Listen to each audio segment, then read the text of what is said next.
I am a Blender artist, and I work in Unreal as well, and SketchUp, and anything I can put on my CV. So I'm just going to talk about projects, a couple of projects of mine that I've done in the past. This one, it's not actually my favorite one, but it's one that I did pretty much entirely in Blender, except for that render. That's an Unreal Engine render. So the first thing I do when I start a project is always the photo batch. It's a trust the process. I know. So the inspiration for this project was a game by the Chinese Room, who have a studio in Brighton. And it was set on an oil rig, which gave me the idea to model an oil rig. And so I started it by just getting a lot of pictures of oil rigs, and sort of editing them together, and just sort of thinking about the composition that I wanted. And then my next step is always to just block it out. So I feel like when you're working on a big 3D project, it just can get very overwhelming very quickly. So it's good to just block it out and figure out where you want everything to go. Just some cubes. At the end of the day, it's all just cubes. Here's another block out. This is for a different project of like a Fallout vault. This is when the TV show came out. Yeah, I like to just block it out. I did some drawing over the top. This one was like a very texture heavy project. There wasn't actually very much modeling, as you can see. I don't think I added very much more than that. Yeah, that was mostly just Unreal, like lighting and texturing.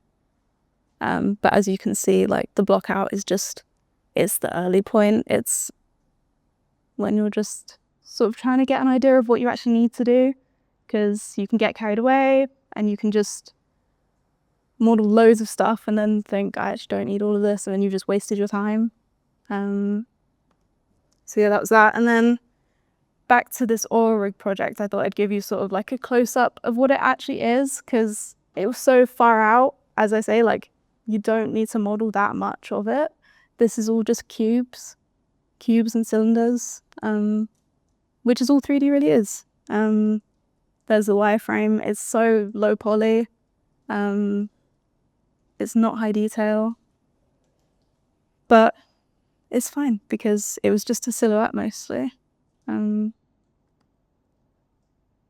Here's another one. I showed you the wireframe as well. There really is not that much to it.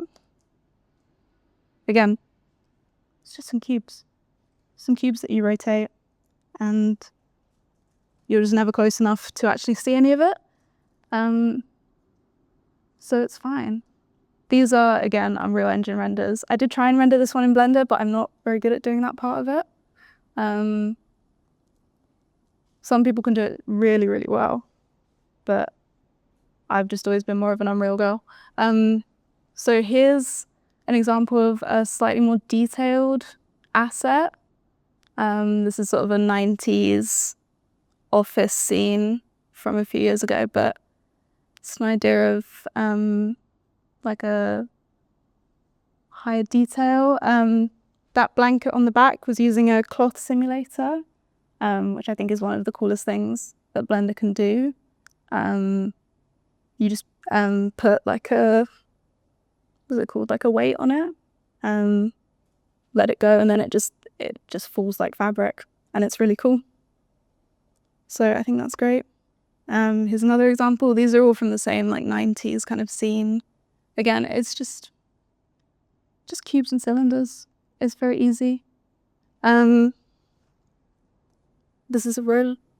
But yeah, I think it's the same in games art. A lot of the time it needs to be low poly. You would never do anything this small, this detailed.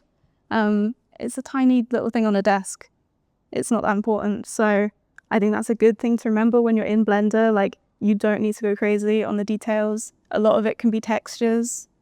For anyone who like hasn't done a lot of 3D rendering before, a good thing to know about is how much textures will sort of carry it. These aren't mine, these are from Google Images, but this is a good example of normal mapping, which is where you use like a 2D image applied to the 3D shape, which makes it look like it has a lot more depth than it actually does, which is what all video games will use. And it's basically what carries them through, I think. So yeah, that's just a good thing to remember.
Yeah, thank you.